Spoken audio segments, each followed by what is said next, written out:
अस्सलाम वालेकुम। मैं हूं मुनीब हैदर और आप देख रहे हैं मेरा YouTube channel Munib Haider food secret. तो आपको थंबनेल से पता चल गया होगा कि आज हम क्या बना रहे हैं। तो आज हम बना रहे हैं लस्सी वाला साग। तो ये एक हम रवायती अंदाज से बनाना सिखाएंगे, जो हमारी माएँ, हमारी दादी या हमारी नानी घरों में बनाया करते थे। सेम उसी तरीके से हम आपको आज बनाना सिखाएंगे। तो अगर आप भी इसी तरह का साग बनाना चाहते हैं तो मेरे चैनल पर बने रहिए। अगर वीडियो अच्छी लगे तो प्लीज़ वीडियो को लाइक कीजिएगा, और जो मेरे चैनल पर नए हैं मेरे चैनल को सब्सक्राइब कर दें। तो सबसे पहले हम चूल्हे में आग जला लेंगे। तो हमने यहाँ पर चूल्हे में आग लगा ली है। तो आप देख सकते हैं कि यहाँ पर मैंने एक हांडी में सरसों का साग लिया हुआ है। तो ये सरसों का साग मैंने इसको फ्रीज़ करके रखा हुआ था। तो अगर यहाँ बेसिकली गर्मियाँ हैं तो गर्मियों में सरसों का साग मिलना तो बहुत मुश्किल होता है। तो सर्दियों में अगर आपके पास है तो साग उसको आप फ्रीज़ करके रख सकते हैं, जो कम से कम 3 या 4 माह तक आसानी से आप उसको यूज़ कर सकते हैं।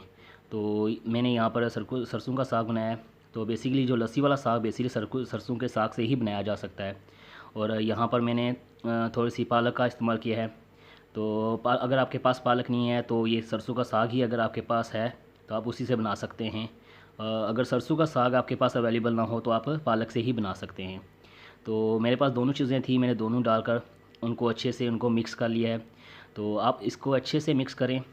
ज़्यादातर आपने देखा होगा या बाकी चैनल्स पर आपने कई वीडियो आपने देखी भी होंगी कि कुछ ऐसे करते हैं कि ग्राइंड करके इसको यूज़ करते हैं, लेकिन मैंने इसी तरह पानी में डालकर उसको अच्छे से उबाल कर मिक्स अप किया। तो अच्छे से वो इसी के अंदर ही यकजान हो जाएगा।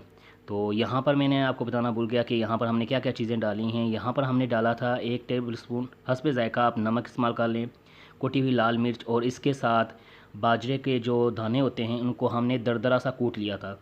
तो लोग यहाँ पर बाजरे के दाने के साथ, अगर वो ना हो बाजरे के दाने कुछ लोग नहीं इस्तेमाल करना चाहते, तो वो जो मकई का आटा होता है उसको भी इस्तेमाल कर सकते हैं।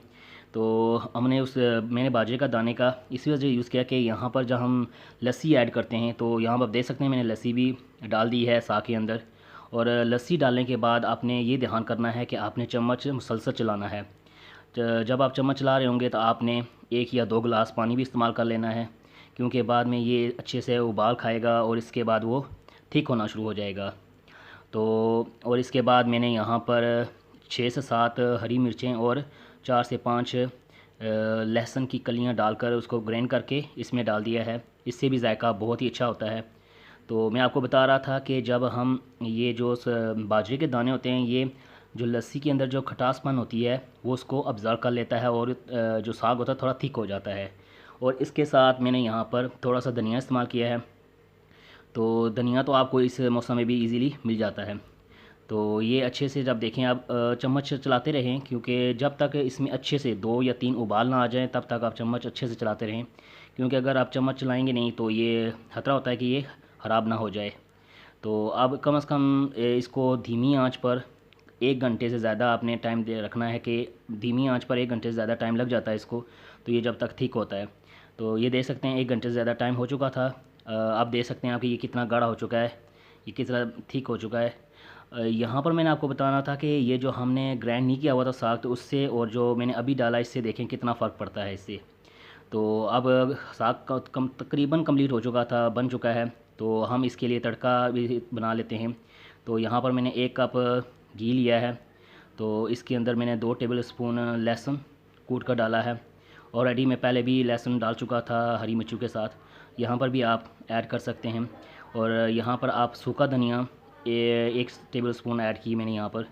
और इसको भी अच्छे से मिक्स करने के बाद जब अच्छे से ये ब्राउन हो जाए लहसुन, तो उसके बाद आप यहाँ पर हरा धनिया जो हमने बचा कर रखा था वो इस्तेमाल कर लेंगे।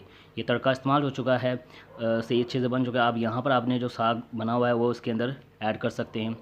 तो अगर आपको इस तरह की वीडियो अच्छी लगती है तो प्लीज़ चैनल को सब्सक्राइब करें, और मैं अगर वीडियो मज़ीद अच्छी लगे तो आप मुझे रेकमेंड करें, मैं आपको इससे मज़ीद अच्छी वीडियो बनाना सिखाऊँगा। तो नई वीडियो तक के लिए अल्लाह हाफिज़।